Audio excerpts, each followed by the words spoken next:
बहुत गहरा मुद्दा, इसको लेकर अलग अलग बाबाओं की रिएक्शन है। आपको क्या लगता है छत्तीसगढ़ या पूरे देश में धर्मांतरण को किस तरह से कम किया जा सकता है?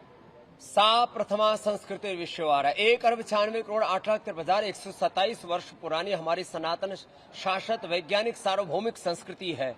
उस सनातन धर्म और संस्कृति में कौन सी ऐसी न्यूनता अल्पता है कि हमको ईसाई बनना पड़े, हमको मुसलमान बनना पड़े? आज से बात है लगभग 1000 साल पहले की। कुछ चंद मुगल आए, लूट करके ले गए। मोहम्मद गोरी, महमूद गजनबी, नादिर शाह, उसके बाद तो कुछ आकर के यहीं बस गए। बाबर और उसके बाद में हुमायूं, अकबर, औरंगजेब और तमाम। भाई 2-4 मुसलमान आए, उन्होंने अपने ही सनातन धर्मी हिंदू भाइयों को कभी तलवार के बल पर, कभी लालच के बल पर, कभी चमत्कार के बल पर, तो कभी और बहुत तरह के, एक तरह से हम कहेंगे कि भ्रम भ्रांतियां फैला करके अपने ही ऋषि ऋषिकाओं के वंशधरों को, हमारे ही सनातन हिंदू भाइयों को इस्लाम में तब्दील कर गया। तब भी हम चुप। कुछ ईसाइयों ने ईसाई बना दिया, तब भी हम चुप रहे। भैया देखो, सनातन धर्म में कोई कमी नहीं है। जो सनातन धर्म के नाम पर ऊंच नीच, भेदभाव, छुआछूत के झूठे आरोप लगाते हैं, सनातन धर्म में तो कुछ थोड़े बहुत बिगड़े हुए दिमाग के लोग हैं जो ऊंच नीच भेदभाव करते हैं। इस्लाम में कितनी कमियां हैं, ईसाइयत में कितनी कमियां हैं? क्यों लोग मुसलमान बने? क्यों लोग इस्लाम को कबूल करें? क्यों लोग जो है ईसाई बने, जब अपना सनातन धर्म सर्वश्रेष्ठ है? इसलिए मैं तो सबसे आह्वान करूंगा, अपने जीवन में धर्म को धारण करो। सनातनी होने का मतलब है भगवान राम की मर्यादा को, भगवान कृष्ण के योग और कर्मयोग को, भगवान शिव के शिव योग को, शिवत्व को, पवित्रता को, सत्यम शिवम सुंदरम को, रामत्व को, कृष्णत्व को, हनुमत्व को, शिवत्व को, भगवत्ता को धारण करना, देवों का देवत्व, ऋषियों का ऋषित्व, वीरों का वीरत्व, यह हमारे जीवन में होना चाहिए। तो ये होगा तो ये धर्मांतरण का प्रश्न ही शेष नहीं रहेगा। और मैं तो सत्ता तंत्र की भी बहुत बड़ी जिम्मेदारी समझता हूं कि सत्ता तंत्र को धर्म तंत्र इस तरह से एक संचालित करने में मदद करनी चाहिए कि उसमें किसी प्रकार का कोई षड्यंत्र ना करे। तो सत्ता तंत्र की जिम्मेदारी है धर्म तंत्र में भी कोई गड़बड़ी ना हो, शिक्षा तंत्र में भी कोई गड़बड़ी ना हो, चिकित्सा तंत्र में भी कोई गड़बड़ी ना हो, अर्थतंत्र में भी और कृषि तंत्र में भी। यही लोकतंत्र का सही मायना है।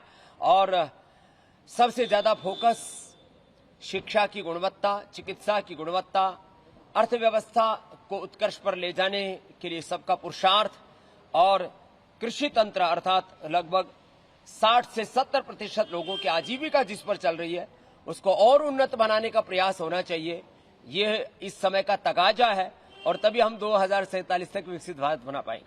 सर, प्रधानमंत्री नरेंद्र मोदी दिमागी नक्सली की बात कर रहे हैं। प्रधानमंत्री नरेंद्र मोदी दिमागी नक्सली की सर बात कर रहे हैं। इसे लेकर पीछे कमरा महबूबा मुफ्ती कह रही हैं कि मैं दिमागी नक्सली हूं।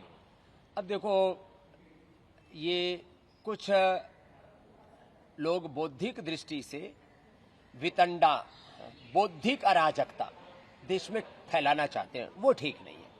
बाकी तो राजनीतिक स्टेटमेंटों के पचड़े में मैं नहीं पढ़ना चाहता, लेकिन बौद्धिक अराजकता ये अलोकतांत्रिक है। हमें आंदोलन भी करना, अपनी बात भी कहनी है, तो लोकतांत्रिक, संवैधानिक, नैतिक, आध्यात्मिक, मानवीय मूल्यों के दायरे में अपनी बात करनी चाहिए। बौद्धिक अराजकता किसी भी तरह की ठीक नहीं होती है। बाकी तो लोकतंत्र है, हर एक को बात कहने की आजादी है, लेकिन वो आजादी किसी भी तरह से देश की बर्बादी के लिए नहीं होनी चाहिए। छत्तीसगढ़ में धर्म स्वतंत्र विधेयक के तहत कार्रवाई होती है, धर्मांतरण का कानून बन गया, उसके तहत कार्रवाई होती है, लेकिन कांग्रेस कहती है कि इस माध्यम से ईसाई धर्म के लोगों को प्रताड़ित किया जा रहा है। नहीं, देखिए, अब कोई कहे कि आप हिंदुओं को प्रताड़ित कर रहे हो, कोई कहे कि ईसाइयों को, कोई कहे मुसलमानों को, ये तो सब राजनीतिक वितंडा है। मैं इसे नहीं पढ़ना चाहता, लेकिन आप जो कुछ इस देश में धार्मिक तौर पर, मजहबी तौर पर परिवर्तन हो चुके हैं, अब कम से कम इतना तो करो कि आगे से कोई किसी को प्रताड़ित मत करो। ना या हिंदू धर्म खतरे में है, ना इस्लाम खतरे में, ना ईसाइयत खतरे में।